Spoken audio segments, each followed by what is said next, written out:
This is part 4 on my video on masjid committees. First of all, I want to give a huge tribute out to all of the scholars, all of the ulama, all of the good members of the public who reached out to me and thanked me and said, Junaid bhai, thank you so much for talking about this subject.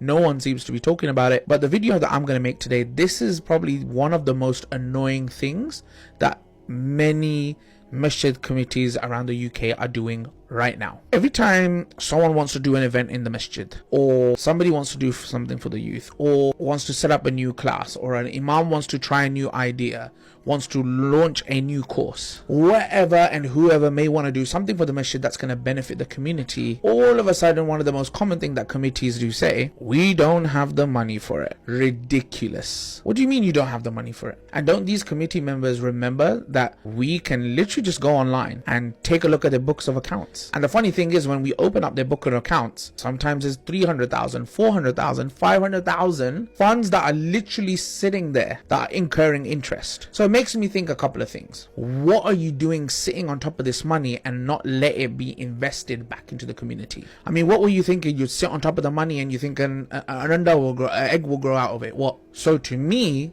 it'll give me an indication of A, the masjid funds are not being used in the right places, or are not being used accurately, or unfortunately maybe being used for personal gain. Or 2, you are trying to enjoy the interest that's incurring on top of that money, which is not halal. Of course it's haram. And you also hear those cases of masajid who actually open up their book of business and they say, look, see, we don't have any money, look online, look at our accounts.